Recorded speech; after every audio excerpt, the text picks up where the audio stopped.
I want to find out about you a little bit and then talk about your book because you built up a successful career in IT over 30 years in the industry, and you started a business at 24 years of age, but then you left it to write a book, Ditching Success. So, can you walk us through really quick a little bit about your background and who you are? Well, it wasn't originally the plan, I tell you that, but that's the way it happened. So, as you said, I was 24 when I started my company. I co founded it with four other colleagues of mine. I'm originally an architect, but 2 years after I worked as an architect, I decided it wasn't quite challenging enough for me. So that opportunity came, and we all agreed to let's just try to start our own venture. And we did. And it was not in architecture, it was in something completely different, which is in computer graphics and animation. And that was 1989, when that sort of technology was still, I would say, fairly new in the whole world, let alone in Jordan. And so we started it. It was, I would say, quite challenging. It was a lot of fun, educational for us, and also for our clients, which we had to do the education too. But all in all, it was something that we really had so much fun with. And it just went on and on. A few years later, our company got acquired by a larger IT company. And I moved with a package, and I started managing that company as part of a group, and then moved to become the sort of responsible for handling the business development for the whole group instead of just for one member of that group. And I did that for about 12, 20 plus years or so, 25 years, I think. I helped grow that IT company into a multinational corporation all the way from Jordan. We had offices in different countries in the world. We had 200 plus employees, offices in Silicon Valley as well. Did a lot of work, a lot of traveling, a lot of sleepless nights, and all that, until I started losing all that passion I had, because I got a little tired, bit by bit, one day at a time, not knowing what was going on, really, until I reached a point where I had enough. I was too tired, and I had to that dream career of mine while I was at the height of it, which started my whole new journey. That's the background story. You are an award winning author.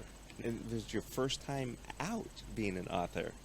You eluded calling it burnout, but I think that was probably burnout, right? How does one get to the point of burnout when it is their dream job? I mean, you hear people say, oh, I wish I had my dream job. I'm so tired of this job or whatever. I want to do my dream job. But you started a company, you had a dream company, you're a successful entrepreneur, you got purchased by a larger company, and you had this great job where you got to travel the world and be responsible for too many people. So were there different levels of this burnout? Well, it's usually probably harder to believe that you do get burned out when you have a job or a career that you love, that you're passionate about. But it happens. See, burnout is not just stress. It is stress that is prolonged and that is unmanageable in a way, which is what happened to me, because all of us actually, we spent way too much time at work.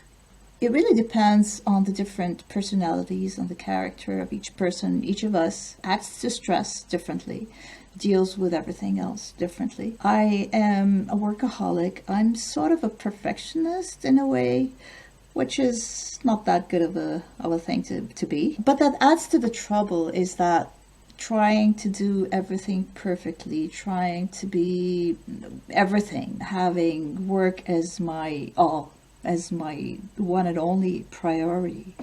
I was so committed. We ended up, I think, overdoing it to a certain extent. But the reason you do that is because you love it so much. And this is sort of a catch-22, because you love something so much. You do it a lot, and you end up burning yourself out because of the reason that started you doing it in the first place. It's a vicious cycle. The problem with burnout is it happens slowly. It doesn't just, you don't just wake up one day and say, okay, that's it, I know. It happens slowly, year after year. With me, it took about 5 years for me to reach to the point of, in my case, no return. But that's how it is, and it's very important to sort of read the sign, because in my case, and in many people's cases, that you don't realize what's happening to you. You see the physical signs and you think, okay, maybe there's something wrong. It's just stress. I'm tired. I need to sleep more. I need to go on, take a weekend off, go on a vacation. Maybe I'll feel better and all of that. But when one weekend after the other, one vacation after the other just doesn't do it for you, when you start waking up in the morning and really having to push yourself out of bed to go to work, which you used to love doing, that's when you start questioning, okay? You say, something is just not right here. And that's how it happens.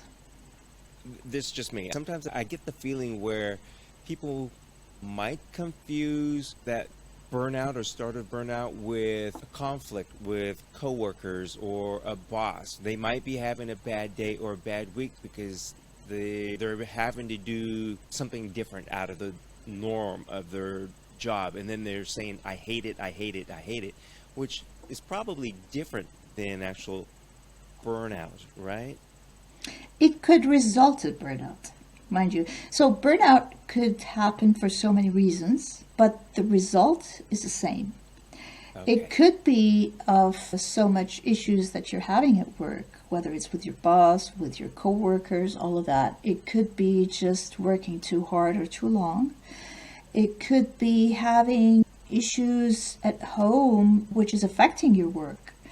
It could be not necessarily having issues at home, but having so much to do at home in addition to what you do at work. So there's so many sources for what happens to you, for that lead to your burnout. And it's very important to, at a certain point when you want to start fixing the problem, it's very important for you to understand what the reason is so you can start on fixing it. Is there a way to stop it or reverse it or fix it before you actually get to the point where you're saying, I'm done, I'm out of here, I'm going to leave this career, I'm going to ditch this successful job? Can you stop it and reverse it and stay at that job? Or is it an individual process where you have to really weigh the pros and cons and say it's time for me to go? Well, first thing I would say is it depends on where you are in that burnout, which stage of burnout you're at. I take burnout as there's 5 different signs or areas that could hit you when you're burnt out. One is the physical aspects, which I just mentioned, some of it, the headaches, the shortness of breath, the insomnia, you cannot sleep, your heart rate goes up, all of that, just continuous, all the time. Your mental abilities start to decline, and so you lose your memory, your short-term memory doesn't work. You are sort of in the middle of a sentence, and there's a complete block to what you were saying. You're lost. Okay, it happens over and over and over again. You lose your focus. There's the psychological aspects of it all. There's really, you're down, you're negative, you are sort of you fall into depression bit by bit. And the anxiety, of course, hits you all the time. There are the spiritual aspects of it. You start doubting everything. You question everything. You become cynical, of course, and all of that. And then there are also the emotional aspects, which is really bad because you're feeling sad, really. It's not just tired, you're sad. You do get these mood swings up and down, but it's mostly sad and negative than anything else. And if you're happy about anything, it doesn't last too long because the negativity pulls you down again.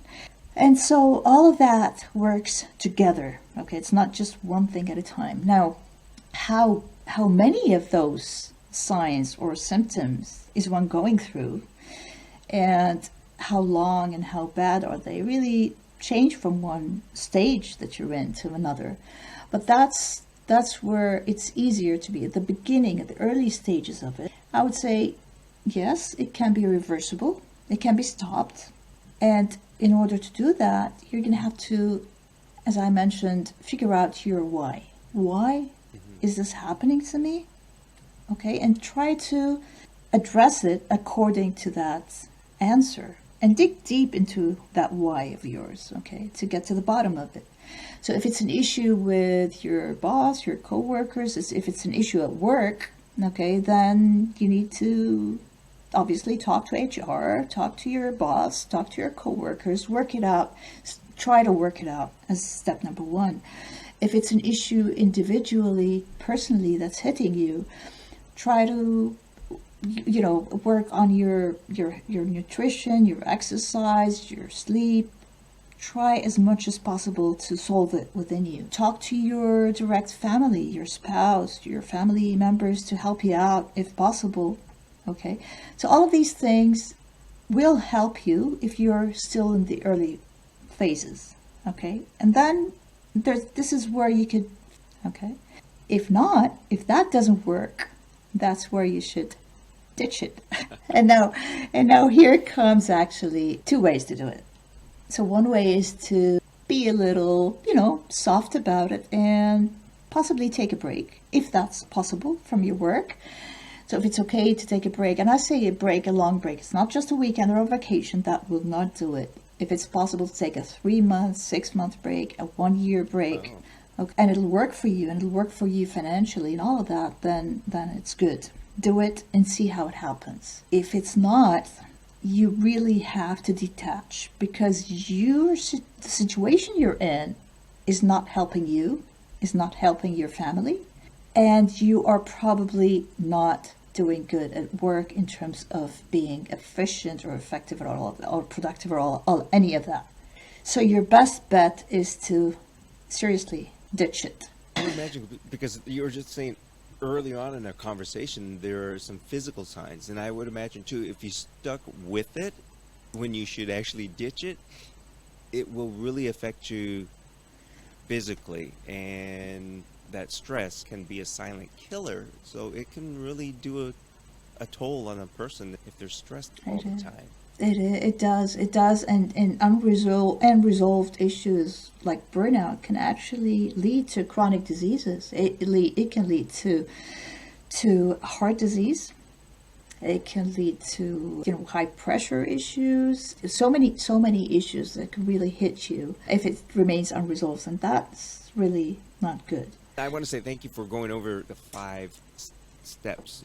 Now, I would imagine too that if they take a step such as you did, ditching that success, other doors can open, and you can find success and happiness in other areas, or just by change. So that's part of like what you call rejuvenation. And so how does one leave that success and have the mind to either find or to create or do something that makes them happy? That is probably the most difficult part of this whole journey, because I promise, you will fight yourself day and night into taking that decision, that very difficult decision to actually leave your career. It took me 5 years to going through burnout and going through that struggle to actually leave it, okay? Because, and this is what happens to most people, especially if you're in it for as long as I've been, 30 years, and that's a long time.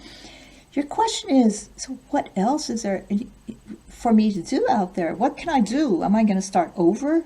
Okay, I'm at an age where, so officially in Jordan, I was able to go into early retirement.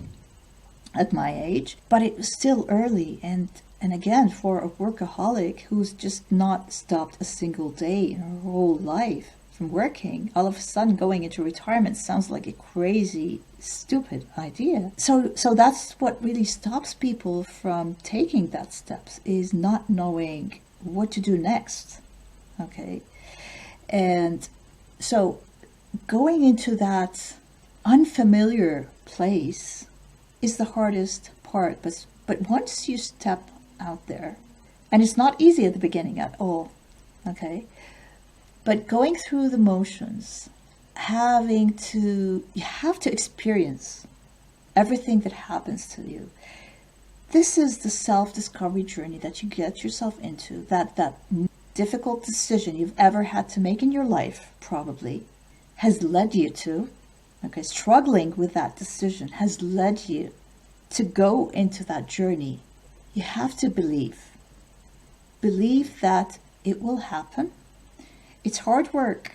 It is not easy. You're going to wake up day after day, sometimes feeling so happy and joyful that you're free.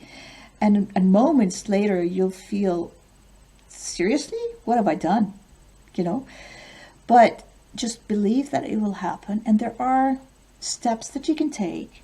There are things that you can do to really get to the point of where you want to go next. Finding new purpose. It is possible. All you have to do is just believe it and take that first step. I think that fear of the unknown, and we all have that. I don't know if it ever leaves us, but like I said, you have to believe in yourself and oneself to be able to take that next step. It's perfect time to show your book, which is right behind you, over your right shoulder. Do you mind bringing that closer so the viewers can actually see it? Sure. And for the listeners, we're taking a look at the book, Ditching Success. And the title was a bit, I would say, not easy for me to decide on. So many people felt it was pretty controversial in that sense, and some felt it was negative. But I wanted that because it's really part of the whole questioning you do is, so I am right here. What am I doing? Okay, this is success or what you thought. This was my dream of success for 30 years. This is what I worked for 30 years to achieve. And once I was just about to get to the top of it, I decided to leave it. It just doesn't make sense. And you start doubting what it is all about. And that's why I have a question mark at the end of it, because I want people to really think what success is. And you start questioning that. I think at least in the States, in America, a lot of people's success is monetary things, the dollar value. What is it that I have? What is it I can buy? And it might be different around the world. So like I said, I too believe that success is an individual's graph of where you want to be. Health and happiness and the wilderness could be my happiness, and somebody else is going to be having that Ferrari in the garage and having monthly payments of $5,000 on a car. So they have to keep working. So, Batoul, a little bit more about your book. So what can readers find in your book that will help guide them? So it is memoir, obviously. It's written in a narrative description point of view. It's not a self-help format. So it's a story. But that story takes the reader from the before, the during, and the after. The before, while it was all building up, to how I became, or how I got to the point I got to, which I'm sure so many people will relate to strongly, because almost any professional would probably go through the same steps, regardless of what the industry is, what the geographic location of that person is, he or she, even it becomes harder with the seniority level, but it still could happen at any age. And so all of that led to that point, into it, the ups and downs that I felt during that time, I'm sure people who are either in burnout or starting to feel it will relate to that. So I wanted people to see it through my eyes and feel it through my own experience. The second part is actually when I took that step and the unfamiliar place that I was in and all the thoughts and the experience that one goes through. And I'm sure with that part, many retirees would really understand what I was going through, because it was just, I was retired, and that to me was what?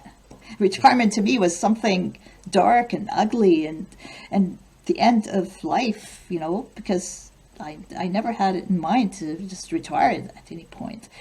And so all of these feelings, even going through the journey of looking for purpose, seeking purpose, what should I do? Things that, didn't make sense. I just to spend time or keep busy at the same time looking for something bigger in life and all of that. So again, that's all I went through that period of my life. I describe it. And then the last part takes the reader to where I am now, or when I finished writing that book, which I would not disclose, but it really keeps, it could have many answers depending on, again, what the real situation is.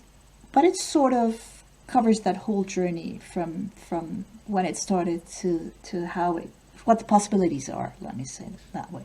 Books such as yours oftentimes are better than, as you said, it's not a self-help, it's not a manuscript, it's more of a memoir and a personal journey. But personal journeys, I think, in this situation are very, very good because we can all relate. There's relevance, and it resonates with every person out there that's working. This story will definitely resonate with each and every person. So I think that's the best part of the book. I think it will. I hope it will. I would like to hear from anybody out there that says that they have never had any doubts or burnouts or anything like that at their job, whether it be the current one or a past one. If it's a past one, why did you leave? You must have had a little bit of a burnout, right? True. Or you got fired. True. Look, it tests. Burnout really tests your not your value. You get to test your values during that time, not because you don't believe in them anymore, but because you change. It changes you not in a good way, and so you start doubting yourself. But I think the hardest thing about, or why we get to the burnout stage, is when we reach a point in our lives where we lose control of it. This is the whole thing. When you start really not running your own life, when work 100%, not 99%, not 95%, 100% runs your life, and everything else that's in your life just doesn't exist anymore because work doesn't allow it to exist, that's when you lose it. And so we should not ever allow ourselves to reach to that point. I don't think we should. Any of us should. I agree with you on that. Can you let the readers, the listeners, and the viewers know where they can go to find your book? It's available in Kindle and print format, and they can get to my website and sign up to my website for updates or information on the book and all of that. The website is Batoul Ajlouni author.com. It's BATOUL AJLOUNI author.com. And they'll find everything on that website.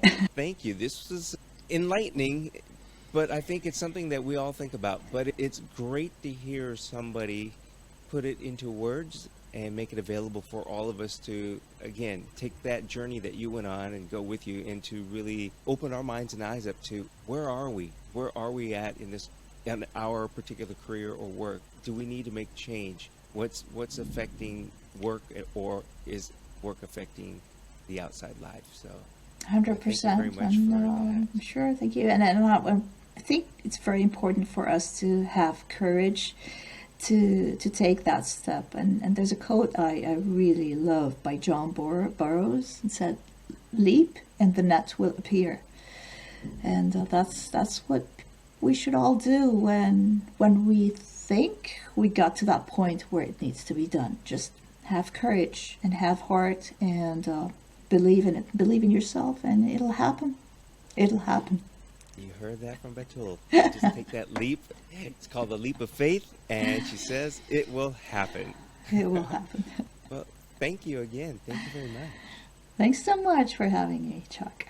I hope you found this podcast interview to be very helpful in whatever you're going through right now with work or your career. If not, I hope you found it just to be interesting, because Batoul is such an interesting, wonderful person. And remember, you can find her book, Ditching Success, A Career Ventured, a Life Regained, on most bookstores. And as she mentioned, Amazon is the big one. Or you can definitely go to her website, batoulajlouniauthor.com. So thanks again for joining us on this podcast, and I hope you join us again.